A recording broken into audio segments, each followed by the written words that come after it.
the overarching theme is, when do you actually retire, like mentally, emotionally? I actually started retiring about 10 years before I got out.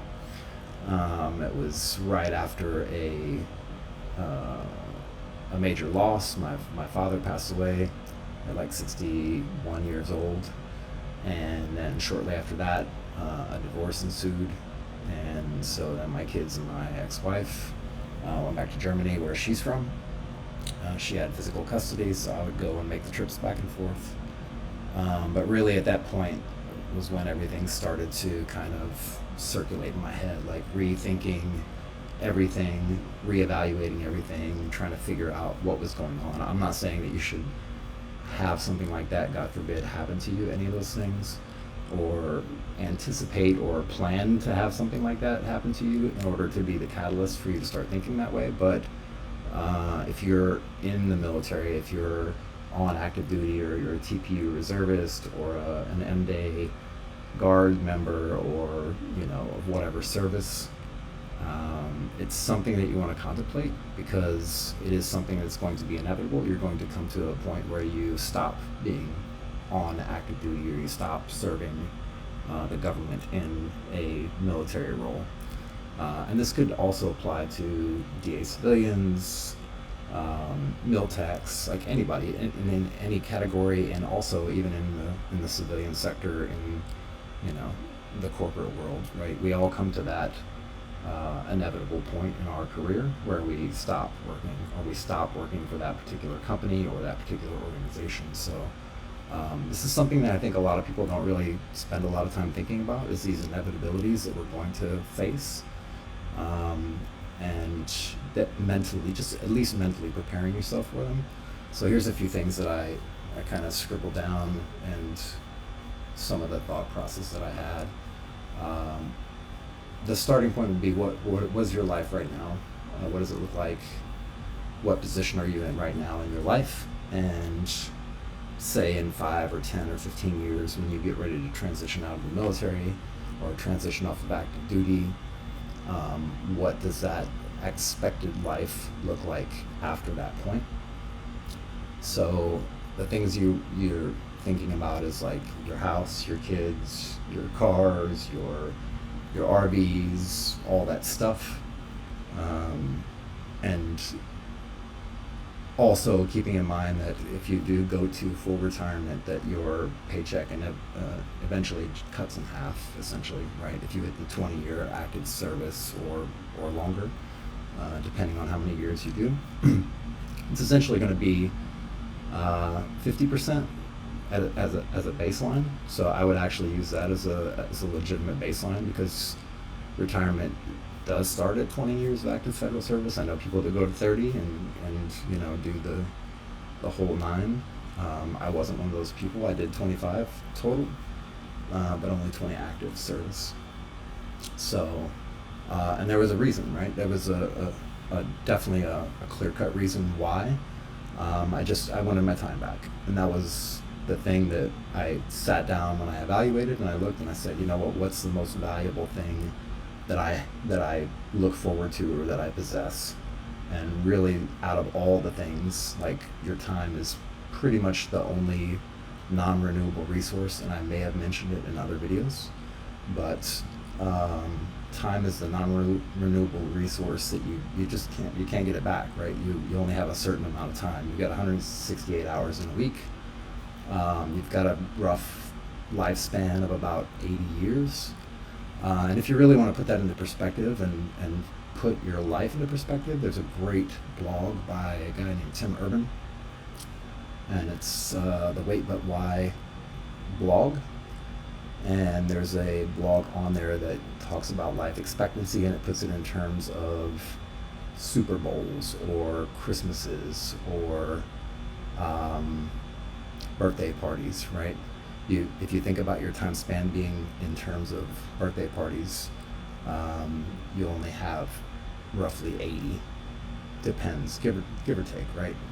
How you take care of yourself, and what you do, and your lifestyle, and how it is. So if you look at it in those terms,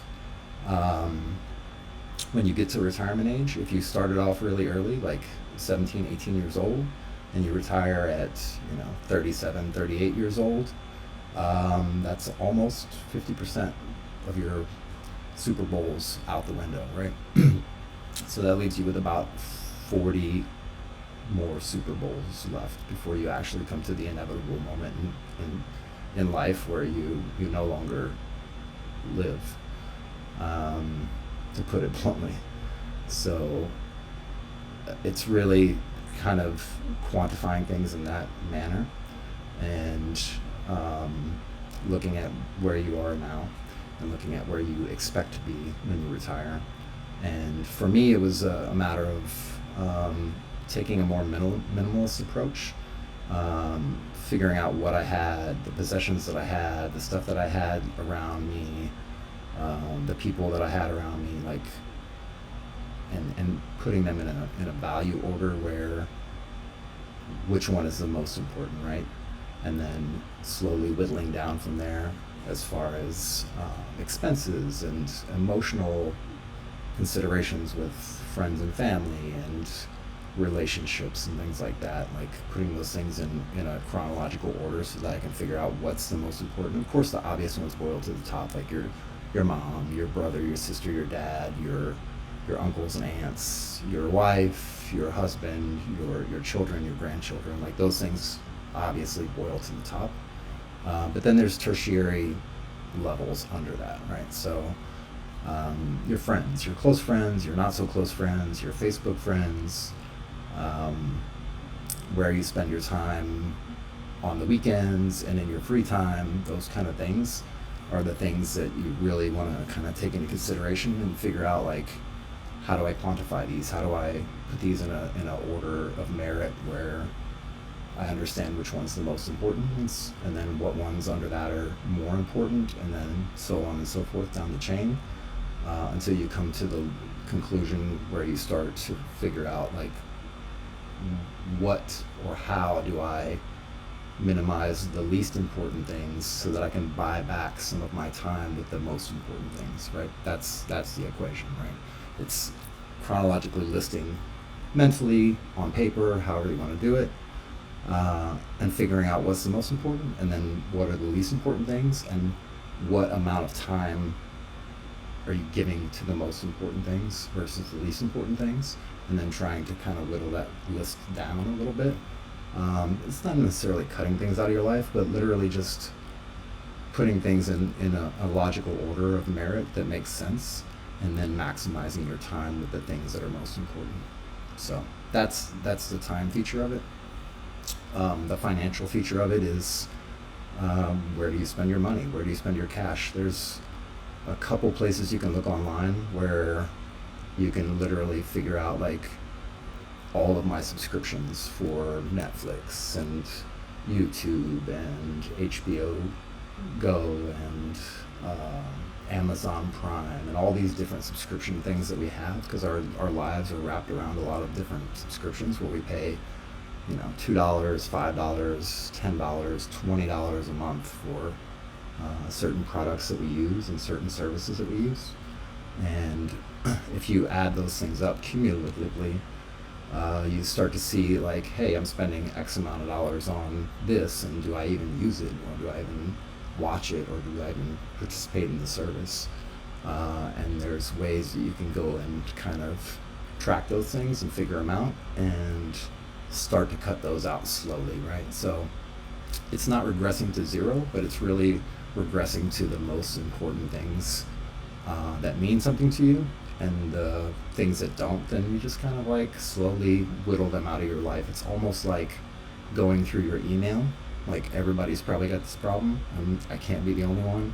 But when you open up, like, your Gmail or your Outlook, and you have things that you used your email address for to sign up for the newsletter or whatever it happens to be, and you just keep getting these reoccurring emails because they send them, daily, weekly, monthly.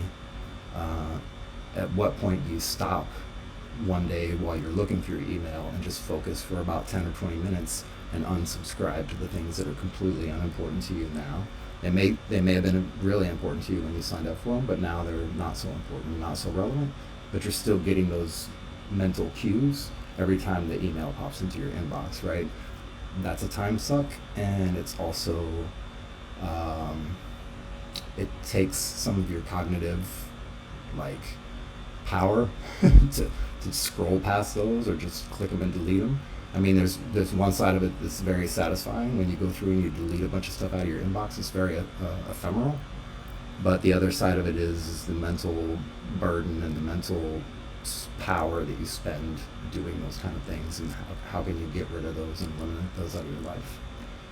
So really, just that, taking an inventory, figuring out what's important, and using that as a basis of what you want your life to look like in 5 years, 10 years, when you get to that point of retirement, or get to the point where you're going to come off of active duty or come off of military status. And so that ties into the next point of what you see now versus what the world really looks like. It overlaps with a lot of those extra things that you sign up for, the obligations that you make to people or places or things that you're not 100% engaged in or 100% driven to do. And then that leads to the questions of, after retirement, what does it look like right now financially? Your time investment, 9 to 5, or whatever the time may be that you work. How long do you sit in your office? How much time do you take once you get off work to drive back and forth? Spending time with your family, spending time at dinner, spending time in the evening, relaxing, those kind of things. So that leads to the questions of, well, am I going to stay in the government and keep working government jobs after I get out of the military? Is that an option for me? Is that something that I want to do? Would I rather start my own business once I retire? Would I rather take some time off, like take a year off and just travel and enjoy some time and really get back to basics? I put coder specifics in there because I'm a IT guy, and I know there's some people that potentially watch this that are IT related job specialties, and from a coding perspective, like, do I want to work remote? Do I want to work in an office? Do I want to be able to work anywhere in the world with just a laptop and an internet connection, right? Is it feasible for me to go back and start learning more languages for coding in order to build skills to do my own thing? That's kind of the situation that I find myself in, that last point, because since I've gotten off of active duty, I've applied for tons and tons of jobs on USA Jobs. I've had people review my resume. I've had people help me out who actually work for,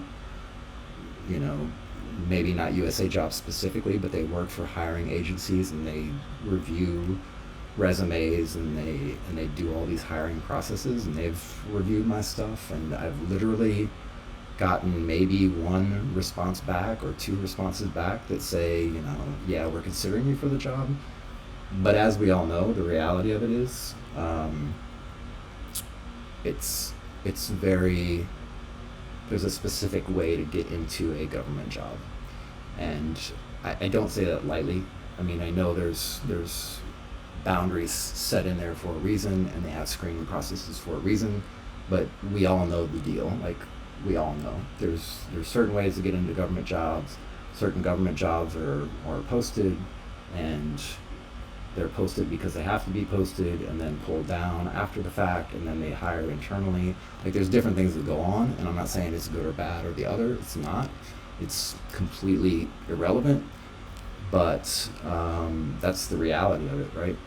And so applying for regular jobs on the outside, doing interviews with companies, I've done tons of it, but I just haven't found the right fit. And I think because of the fact that, yes, they're looking for a certain kind of person, but I'm also looking for a certain kind of company. I'm looking for a certain structure, a certain value system, a certain environment that I'd like to be in. that fits me. I end up asking a lot of questions at interviews because I need to know, right? It's not that they need to know who I am, what skills I possess, how good of a worker I am, or a manager, or what kind of things that I can do for them. But also, I need to ask from my end, like, what can you do for me? What are you providing me? What is this job going to give me? And I'm not talking about the monetary part of it, like, that's kind of irrelevant. But more so, is it the kind of work environment that I want to be in? Will I find myself there and be happy in the job?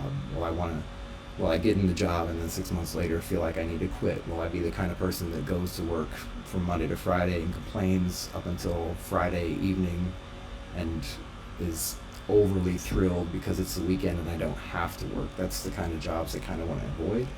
And so I kind of find myself in a middle space. Like, I haven't found the right job, but I've found peace in knowing that I'm continuing to build my skills, continuing to network, continuing to put myself out there, doing some freelance work on the side, and just finding my own path rather than traveling the set path that everyone says I have to go follow. Like, a lot of people told me when I got out, they're like, yeah, you're going to do a great job in the government, you're going to be making all this money, but I really haven't found that job. And usually it boils down to, I want to be remote. I don't want to be in an office from 9 to 5. I don't want to spend 4.5 hours of my day mingling and not doing work. Yeah, I get paid for it, but it's non-productive time to me. And it also really, like, we all know, I hope we all know, if you're in an office environment or even in a motor pool environment, right? The hey yous and the drive-by shootings that come, and it takes time to mentally task switch between what you were focused on and then what the other person wants you to focus on, right? When you're in a remote environment, you can actually kind of control that. You can almost screen your time, right? Like you screen phone calls, you can screen your time in a remote environment, at least somewhat. Even more so if you own your own business, or if you're an entrepreneur or a solopreneur, or you start an LLC and you provide a service or a product to somebody, you control even more of that time. And for me, again, it goes back to the initial point. Time is the most important resource. Like, it's more important than money. It's way more important than money, because you can make money anytime. Like, there's so many different ways to make money because the market is so subdivided into these really micro service, micro products, things that you can do. Even being an influencer on YouTube or TikTok or wherever, like, you can make money, but you just can't make the time back. So enough on that. Some ways you can prepare. So I know I talked about a few things in these 4 categories, but financially, again, you're going to be cutting essentially your income in half if you decide you don't ever want to go back to work, give or take. If you do a few more years than 20, potentially up to 100%, and then if you add on VA disability, then that potentially goes to 100%. But financially, you have to take into account that you're going to be cutting your pay a lot. And not only that, you're going to then accumulate healthcare payments that you need to make and provide your own healthcare. Like, yeah, we get access to the VA, but the VA isn't the best option sometimes, and it depends. Like, if you get a really bad illness or sickness, you have to be able to cover that, depending on where you live and what the situation is, right? So financially, there's definitely considerations to make, and being able to maybe project into the future 5 to 10 years and say, okay, look, at retirement age, or when I come to my retirement, I really want to be at the place where I've paid off my school loans, I've paid off my debts, I own my car, potentially own my house. And when you take a lot of those monthly payments away, the smaller ones that we talked about before, the micro payments of Spotify, Netflix, etc., these are the macro payments. The bigger investment payments as well as any money that you've saved or put away, and how you invest your money, if you do invest it, and if you don't. I mean, if you haven't started to put money into TSP and you've got a few years left, by all means you should put 5, 10, 20% of your income directly into TSP and just let it sit there. Spread it out a little bit and just let it sit. Because the market does ups and downs, but if you look at the market over 50, 60, 70 years, the market always goes up. No matter what the correction is, the market continues to go up. So that's not financial advice. I'm not a financial advisor. You should definitely do your own research, but that's just a consideration to take into when it comes to the financial part of preparing for your exit from the military or your retirement. Mentally. So let's talk about mentally for a minute. The 10-year prior planning that I started doing for getting out of the military, it took me down a path of relearning, reopening my eyes, using childlike instincts. Not childlike instincts to throw a tantrum or fall on the floor and cry until somebody picks me up, but the childlike instincts of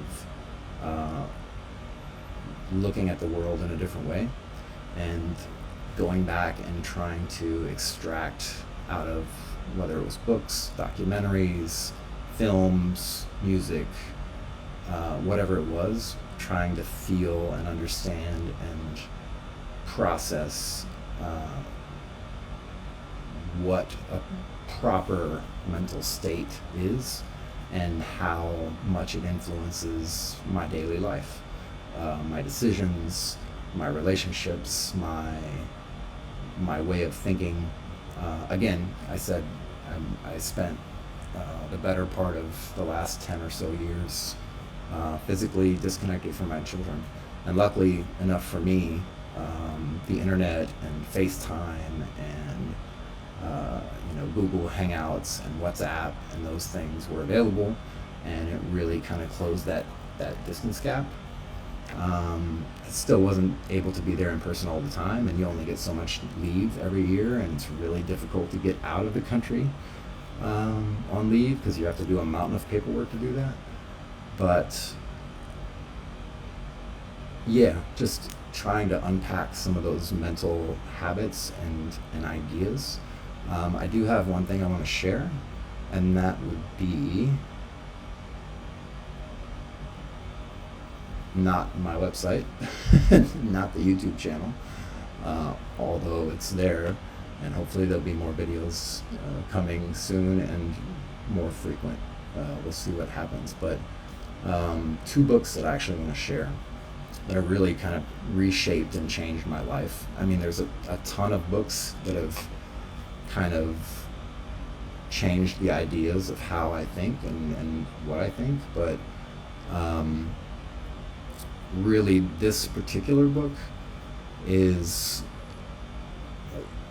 let's just say it's a way of building a really good habit into your life, not only of reading, because reading is important, and you actually unlock a whole lot of stuff when you open up some books and read books, but also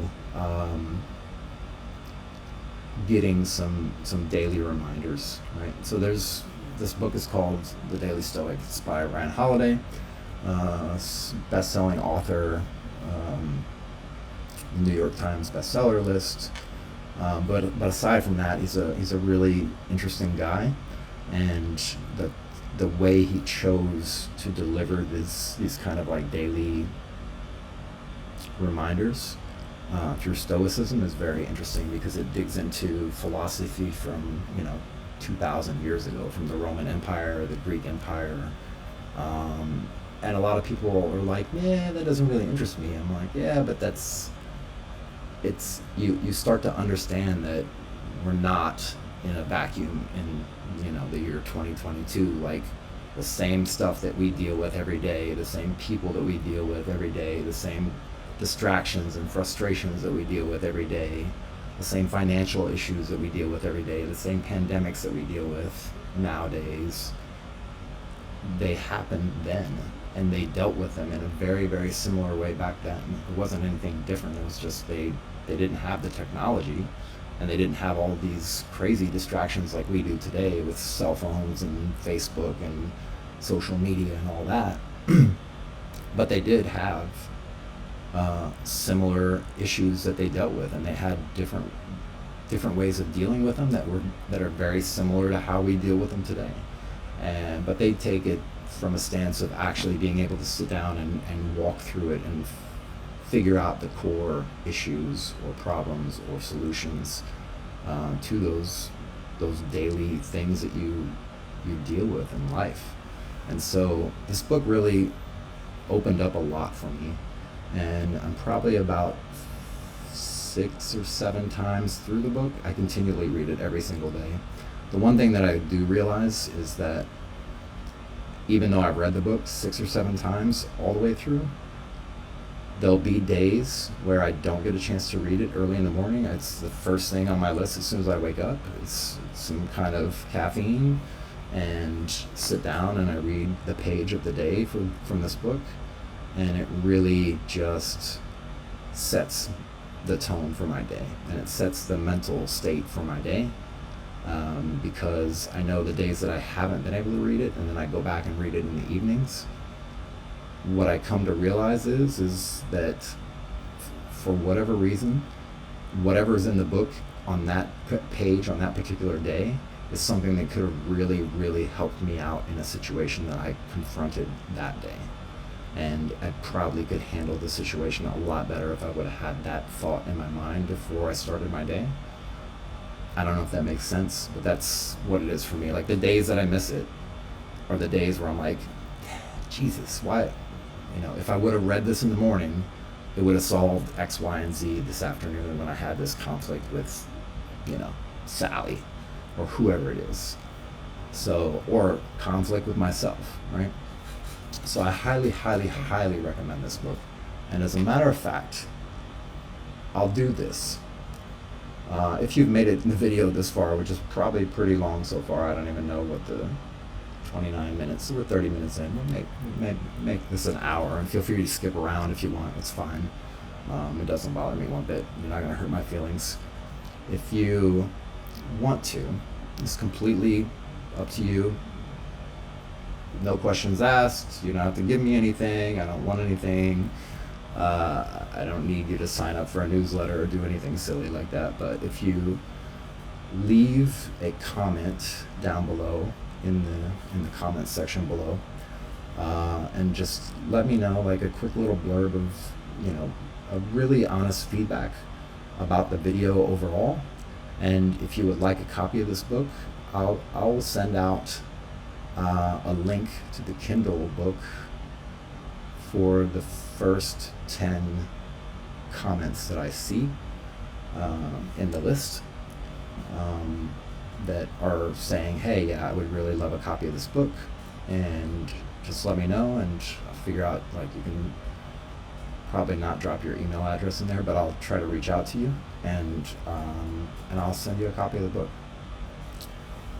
Free and clear, no questions asked. So the first 10, just go ahead and drop a note in the comments, and I will send you a copy of this book. I have given this book away probably 30 or 40 people, maybe more, over the years.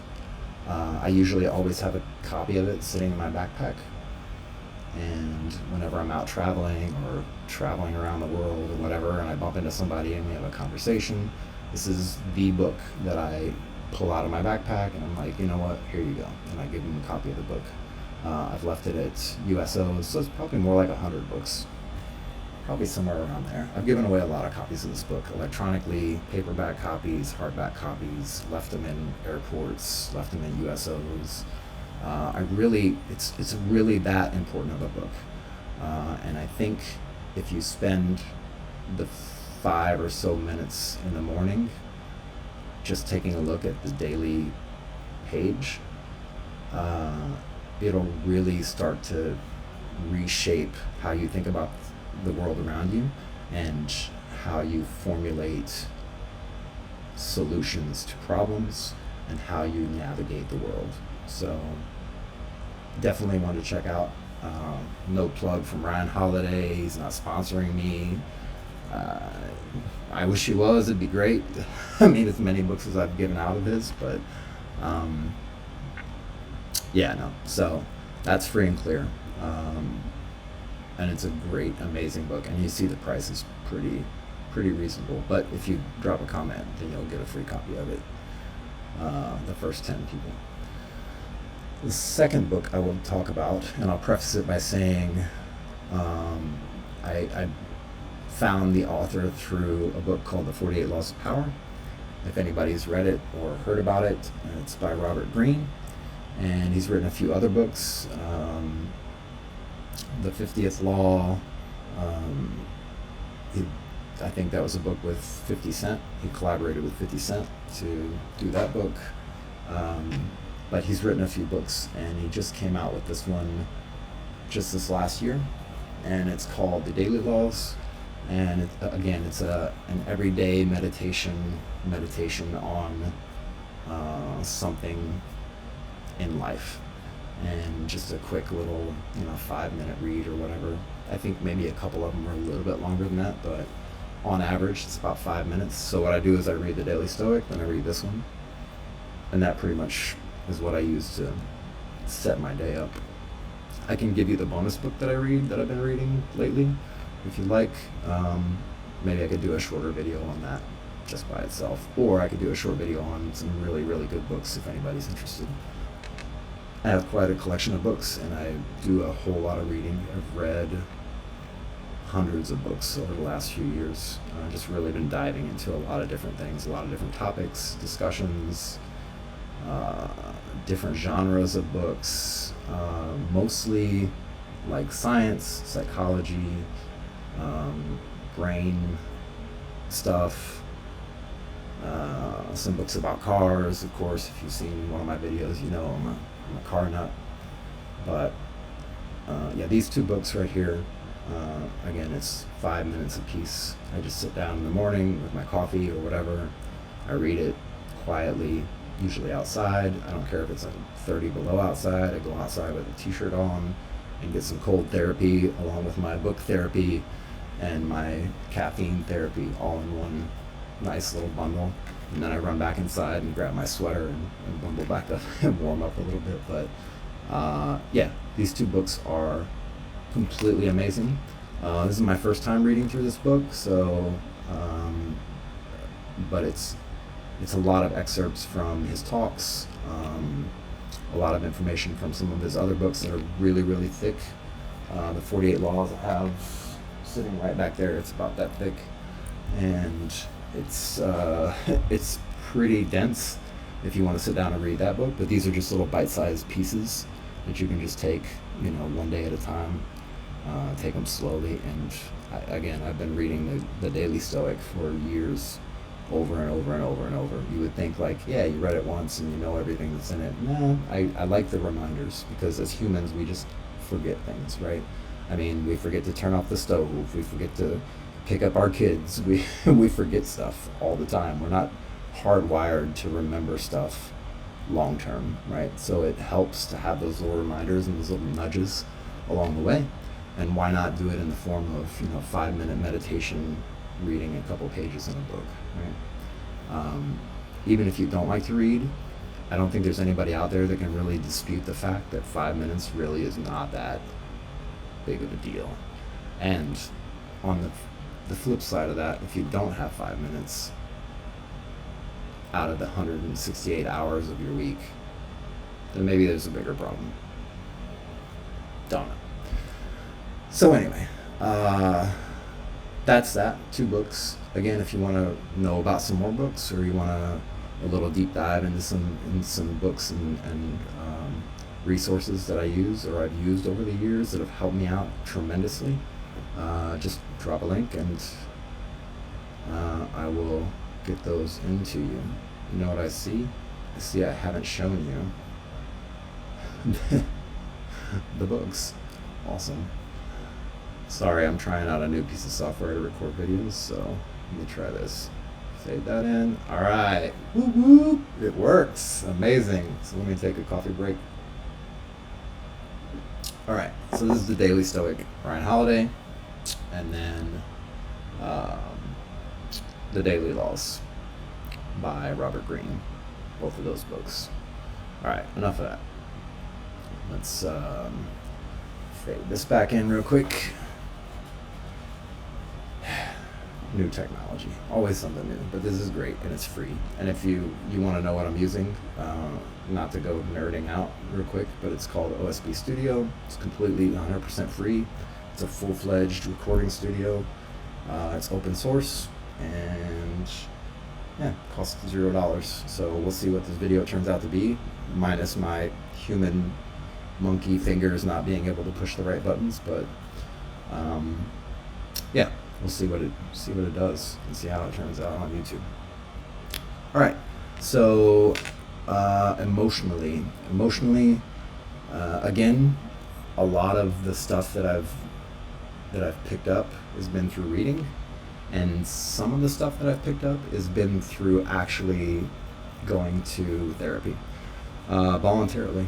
Yeah, so walking into the clinic, and it's a really scary process.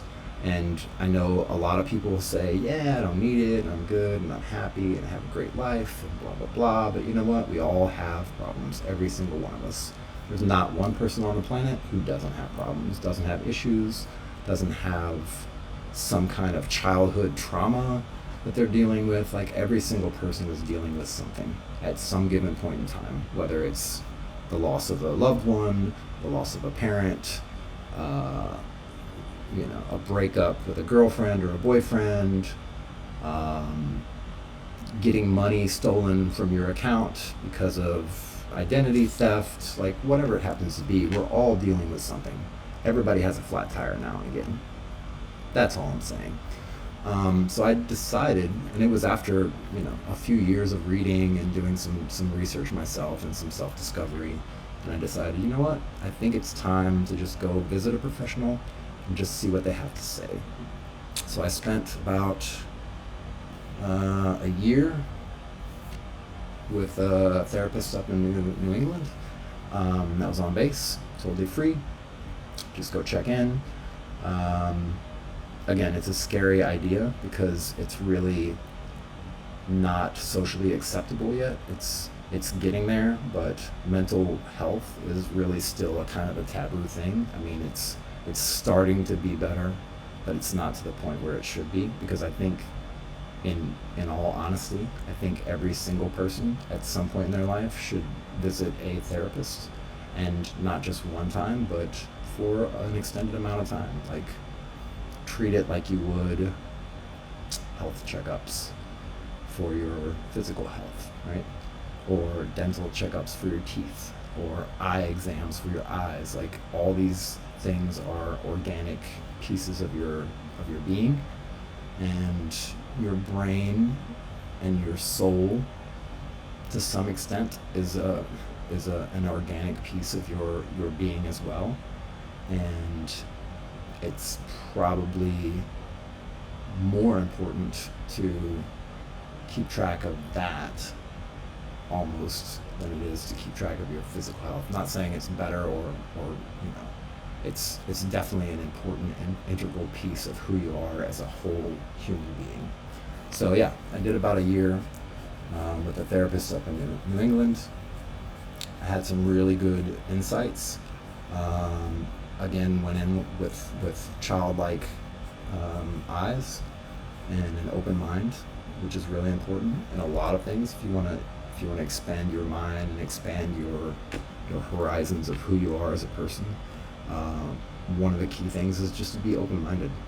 So as scary as it was, I did it, and I stuck with it for about a year, and then I PCS'd, went to school and did some other things, and then just before I got off of active duty, maybe a year or two before I got off of active duty, so what it enabled me to do is be able to recognize and to help someone else, really. So I was there for selfish reasons. I wanted to go, talk and find out and discuss and maybe open up some doors and find the skeletons and drag them out and scatter them around the room. But then the after effect of it was me being able to help someone else. And not only did I do like the MRT stuff when I was in the Army, which was another really helpful tool to me, even though a lot of people don't like it, but it's really, if you just be open-minded about it, there's really some good information and some good life lessons that are built into it, and the same with therapy. If you take it from a perspective of, I'm here to learn about myself, and be totally subjective with myself, then you open up the opportunity to learn and to grow and to become a more stable person, no matter how stable you think you are. So a couple years before I got out, it enabled me to help out one of our soldiers in my unit. And the soldier was definitely having some difficult times. Maybe not in comparison with a lot of other people, but again, we all deal with something emotional that we have to struggle with, right, internally. And nobody's struggle is more important than anybody else's struggle. The struggle is relative to who you are and how you deal with it and how you're processing it, right? That's the measurement of what the struggle means to you. So my soldiers were trying to deal with it, and they eventually came to me and they're like, hey, you're good with this stuff, can you just take care of it? And I said, yep, no problem, sure. So I went down, I talked to the soldier, and we just discussed things a little bit, got some things out in the open, honest conversation, and then I brought him to a military medical facility and basically guided him through and stayed with him and brought him into my home and took care of him and watched over him for about a week, and then continued to check with him after that for quite a long time. We're still in contact today. We don't talk every single day, but we do exchange information back and forth, and I check up on him once in a while, even now. And so it allowed me to be open-minded enough to understand that that's what he needed, and to be able to get him some help that he needed when he would have otherwise not done it, because he really was kind of against it. He was like, yeah, I don't know, and my family, et cetera, and I can't leave and take off for a week. And I was like, look, you just have to explain to them that this is what's going to happen and this is what you need right now, and they're going to have to be cool with it one way or the other, because otherwise you're going to be stuck in the same situation that you're in, and things aren't going to get better, and you need some professional advice and some professional guidance. And I can't give it to you because I'm not a psychologist, but I know people who can, and I know people who can that care. So in that, I was able to give him some help and get him mentally at least back on his feet. And in the process, I also discovered that the therapist that we were dealing with, the psychologist, was very, very smart, very level-headed, amazing person. And I decided to ask if I could then come there, if there was any free slots on the schedule, if it was a possibility for me to self-refer and come in. And we talked, and I was like, yeah, I don't know why you would want to come in. And I'm like, for the same reason that I did before, for self-discovery, to learn a little bit. You seem like a different kind of therapist and psychologist, and you have different views and opinions and observations, and maybe there's something I can learn. And if I have the opportunity to do it in this kind of forum, then it's completely honest and open, and we can talk and discuss things and get through whatever may still be not taken care of, loose ends tied up. So yeah, I mean, if I can continue to do it, I would continue to do it today, once I get settled, I guess, in my new life. maybe I'll revisit it. But in the meantime, again, I've spent a ton of time reading a lot of books about psychology, about human behavior, et cetera, and that really just helps to build the mental models that are already been formed by some of those experiences with mental health professionals. So that would be one thing I would seriously take into consideration, even if you have doubts about it. Like, it's literally an hour of your time a week, maybe, or every 2 weeks, and you get time out of the office, right? So you can leave the office for a legitimate reason and get legitimate guidance and help and be able to understand yourself a little bit better, which then prepares you to make better decisions and to have better thought processes and to rationalize and overcome things like imposter syndrome and feeling not good enough, or feeling not smart enough, or not capable enough, or what are those doubts that you have in your head, because we all have them. Why not try to figure that out and at least pinpoint it and put a name to it and figure out what you can do to navigate around it, right? The last one, spirituality. I won't go too deep on this because I'm a spiritual person. I'm not a religious person, and I know there's going to be people out there that say, oh, well, you can't be religious and not spiritual. The same blah, blah, blah, closed-minded comments, which is fine. It's totally fine. I have spent a good portion of my life in church in some form or fashion, and that was completely up to me. Luckily, my dad was Catholic by design, my mom Muslim by design. Don't ask me how that works, it just worked. And so I learned a lot from them, but they never shoved me in the direction of, like, you have to go to church, or you have to. And I don't even think church really deals with spirituality. Spirituality is more what you believe is like your higher purpose. What you believe is the overarching meaning of life, right? The big existential question that everybody has. And also in that same line, like, just spending time outside, spending time looking at things that are awe-inspiring and that remind you of your place in the universe. Like, if you spend time outside looking at the stars at night, or if you spend time looking at a solar eclipse, or if you spend time at a big national park like Yosemite, or if you go to the Grand Canyon, or if you get a chance to go to Egypt and see the pyramids, like, you can see these things that are much larger than life, and they give you the reminders that your life and your existence is just a very minuscule part of this whole overarching, like, grand universe that we're in. So that's another side of spirituality that I think a lot of people don't really take into consideration, not just the religious part or the rituality of whatever you're doing for whatever you believe in, but also those things that kind of humble you and keep your perspective of who and where you are in this universe. That's another spiritual thing, right?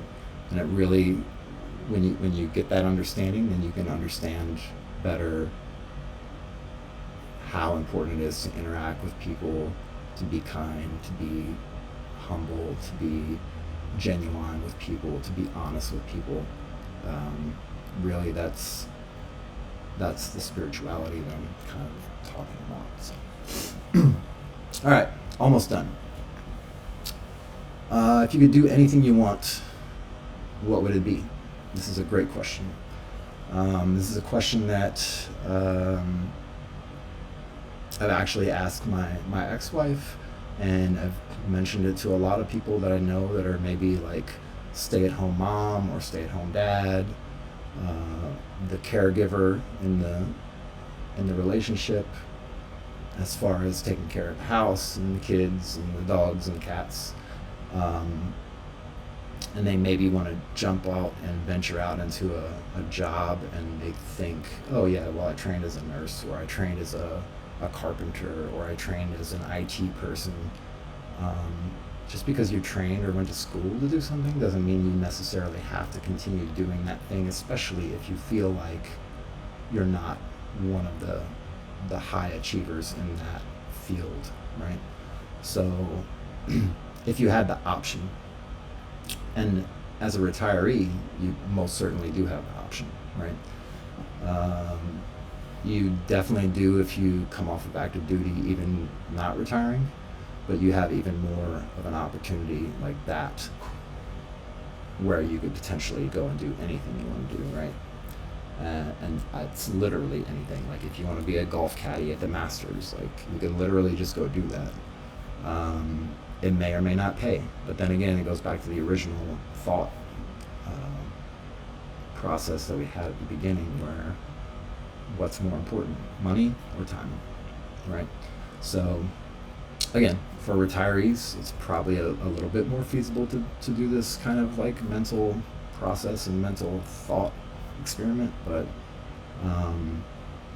it's something to think about, especially if you're going to retire. What do you want to be when you grow up, right? That's the question. And now that you get to that retirement age, hopefully around 40 or something like that, you've got a lot of time left, and you've got a lot of time to make different decisions and think differently and expand beyond what you've been doing. Like I know a lot of reservists definitely fall into this category, even on active duty, right? Because some reservists may have a job title that's like 88 Mike, like they drive trucks for the Army or whoever, but then in their daily lives, in their real job, they're like a physician or a carpenter or a fireman or an actor or an actress, right? Their regular 9 to 5 like work is something completely different than their reserve job, and that's what makes them even more valuable when you take them on deployments, because you get on a deployment with a bunch of reservists and you find out like, hey, this person is really good at editing books, so they could totally be one of the people who works in the S1 section or the admin section, taking care of documentation, and there's just so many different weird ways that works out. And so this is just a thought experiment in what would you be if you could be anything you wanted to be. And a lot of the same overlapping ideas, right? The assumptions that you already hold about who you are and what you do and your profession and your job, or if you even want a job, if you want to actually go back to work or not, if you want to do the same type of work that you did for 20 plus years or not, right? The possibilities are endless. It's just a matter of getting those first couple things in order and figuring out the finances and figuring out your stability of your lifestyle, and then figuring out like what's the next steps beyond retirement. So this is again thinking 10 years back from retirement. For me, it was the realization that I didn't want to work in a 9 to 5 job, that I didn't want to sit in an office and work a 9 to 5 job. And then, strangely enough, a couple years before I got off of active duty, COVID came around, and it forced everybody to be remote. And at that point, then the dots connected, and I was like, it does work. I wasn't crazy. Like, you can do these kind of things in a remote environment. It is possible. Excuse me, because everything impossible is impossible until it becomes possible, right? So that really was the final catalyst, the COVID-19 thing, that really kind of like set it in my head, like, okay, this is what I thought before, and now I see that it's actually possible. And now that I see that I've held a lot of beliefs that everybody else held, that it's not possible and you can't remote work, even though I really thought you could. But that just kind of concreted and solidified the idea for me. And then the same thing, what am I excited about? Like, I'm excited about coding, building things, designing things, websites, and all that technical nerdy stuff. It really excites me. And the ways that you can look at that is if your spouse or your significant other, your boyfriend, girlfriend, or even your parents or sisters and brothers, if they recognize things, like you just ask them, like if they recognize patterns where you are extra excited, like you're really, really in tune with what you're doing, whether it's playing video games or hunting or fishing or riding bicycles or boating, like whatever it happens to be, right? If they can tell from the outside that in those activities that you're doing, or in those fields of work that you're working, that you are completely 100% engaged and you're completely content, and you lose track of time and get buried into the task, and then come out 7 hours later and like, what happened? Like it felt like 10 minutes because you completely enjoyed it. Those are the kind of things that really you want to kind of focus on, and those are the kind of things that'll help you figure out those decisions about your assumptions, and also like, what do you want to be, what do you want to do, and then the last little note there, and then I'll wrap it up. What's standing in the way? Like, basically, if there was no barrier to what you think you want to do, what possible barriers would be in place? Like, what possible barriers would come in between you and that thing? And how feasible are they actually? Are they actually barriers, or are they just barriers that you make up in your head, or barriers that somebody else told you that, yeah, you can't do that because you haven't done blah, blah, blah, and you haven't gone to school and got a degree and la, la, la.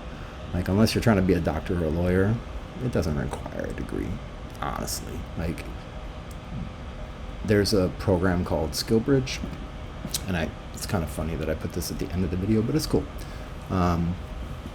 where you can actually sign up before you get out. I tried. It didn't really work out so well because nobody likes to do remote stuff. At least they say they do, and then they don't. But SkillBridge is one of those ways where you can do like a 6-month internship and possibly get paid, more than likely get paid for it, at some company, right? And they have different companies and different kinds of occupations across the board. You just apply for the program, and then if you get selected, you could potentially take the last 6 months of your active duty time and go work at that company, right, for 6 months, or maybe potentially longer, right? It's an opportunity to put your foot in the door of something that maybe you thought you really, really wanted to do, and you didn't think you had the opportunity or the chance to do it, or it was hard to get into it through SkillBridge. And there's a couple other programs out there you can Google and do some research on. But you can potentially do, a 6-month internship while you're still on your last 6 months of active duty or whatever, and get paid for it in most cases, and totally go down the rabbit hole of some other occupation or some other desire that you could have grown up wanting to be a band director like me. Like, I wanted to be a music director. And it didn't materialize, and I took a different path because it was the safe path, and it was the path that led to a steady paycheck and blah, blah, blah. But really, I really wanted to do music, and now it's been quite a long time, and maybe that's my blocker, is like, oh yeah, it's been too long. But in actuality, like, the possibilities are really kind of endless there, because they have so many different job fields and so many different companies out there that are partnering with the SkillBridge thing over the last couple of years that they've been building this out. So that's a really good one to think about. If in your transition you want to completely change what you're doing, that's a great start and a great foot in the door, and a potential opening to a bigger, broader opportunity. Like, maybe they say, okay, cool, you did your SkillBridge, and now we would like to offer you a job with the company, like a full-time position doing whatever it is you're doing. That's worth its weight in gold. Like, that's really, really amazing. So yeah, just some things to think about. I want to try to break some of these topics out a little bit if I can, if it's interesting. If there's some topics that you want to discuss and you'd like, and I can research and talk to some friends. I would really like to get some interviews going. I just haven't gotten to the point of getting that set up yet, but I'm working on it. I've got some new tools, so it's not just iPhone videos anymore. But yeah, I appreciate your time. I know it's been about an hour, so I want to be respectful of your time. And again, like I said, if you need to skip around or whatever, that's fine. I hope at least some of this has brought you some value, and I hope it's at least brought you some things to think about and some planning, mental planning along the way as you go on your path and your journey towards retirement or coming off of active duty or just getting out of the military completely after a few years, whatever your situation happens to be. And feel free to write some comments down below and let me know what you think. And I hope you have a blessed day. I appreciate your time. Thank you very much.